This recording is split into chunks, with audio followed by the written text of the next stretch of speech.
Awesome. Hi, everyone. We are going to do our SSRI.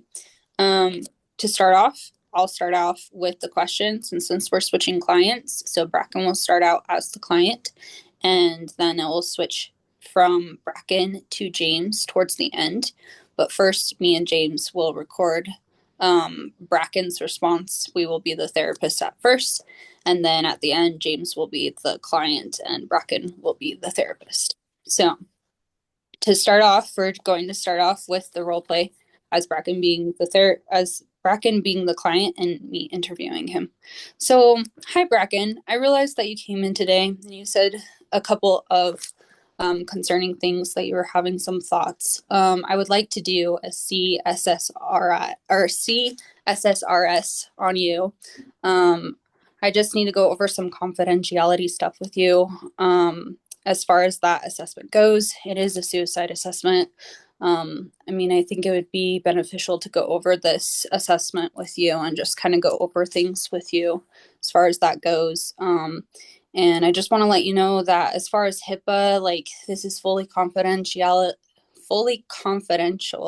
But if there's something that could be a little more concerning as far as something where you're having a plan or you may need more help, we may have to get other people involved. Are you okay going through this assessment? Yeah, that's fine. Thank you. Yeah. Is there any questions or things that you have about the assessment before we dive in and how that confidentiality works? No, no, that's fine. Okay. So, I just kind of want to ask you this first question. Have you ever thought about being dead or what it would be like to be dead? Yeah, I have before. Have you wished you were dead or wish you could like sleep and never wake up? Um, yeah, from time to time I have. Can you describe that a little bit more for me? Like, what are the thoughts that are kind of going through your head as far as that goes? Well, there's been times where, life has just been so overwhelming with everything I have going on with my family and my friends and, um, and just everything that's happening all at once. And I just feel really alone in all of it and like I'm not connecting. And so I've thought about taking like a bottle of my pills, saving them up, and taking a bottle of my pills to end my life. Gotcha. Is that something that like you think of, like, is that the only way that you think of maybe um not being here anymore, or is there other ways? That's the only one really that I've thought of. Okay. Thank you for letting me know that. Is there anything else that we need to know as far as those thoughts go? No, no, that's how I think about it. Okay. So now we're going to switch over to James being the therapist and Bracken still being the client. Okay. Hey, Bracken, have you ever thought about how you would do that or how you would make yourself not alive anymore? Um, yeah, I have from time to time. What did you think about when that happened? I thought that I would probably um, I'd probably just get the pills that I have for a couple months and save them up and then just take them all at once in my room. Okay. And then when you thought about making yourself not alive anymore, did you think that this was something you might actually do? Um, yeah, a couple times I've been pretty committed to doing that. Okay. Then have you decided how or when you would make yourself not alive anymore? Yeah, uh, definitely with the pills and in my room. When, I have like set dates before. Most recently, after talking to you, I was planning on like in the next month after I'd saved my pills up. When you made this plan, was there any part of you thinking about actually doing it? Yes. Okay, now we're gonna switch over with Bracken as the therapist and myself as the client. Okay, so James, after talking with you, just want to ask you a couple more questions, okay? Yep. Um, did you ever do anything to try and kill yourself or make yourself not alive anymore? Yes. Okay, can you tell me what did you do? I had I took some pills and it wasn't enough pills. Okay, all right. And how many times have you done that? Once. Once. Okay. And have you ever engaged in any other non-suicidal but self-injurious behavior? Ever tried to harm yourself in a way that wasn't suicidal? No. No. Okay.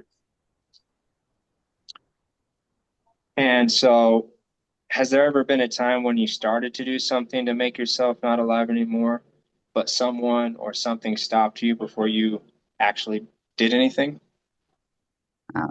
No, yes, that one time that I took the pills, I was gonna take more, but my roommate came home and stopped me, or like didn't stop me, but kind of like made me stop. Okay. And that was just the one time, right? Yeah. Okay. And has there ever been a time when you um, started to do something to make yourself not alive anymore, but you changed your mind before you actually did anything?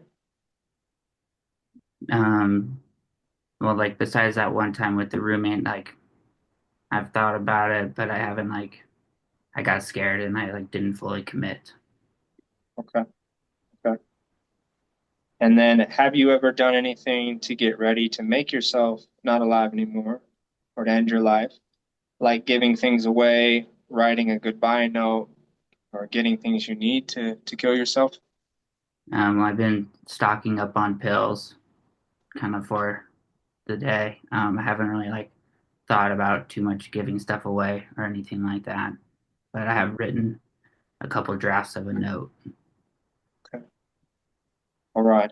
And as far as the time that you did attempt um, with the pills, was there any damage that happened to your body? Anything that happened from that attempt? Nothing, nothing physically. Okay. Okay. And then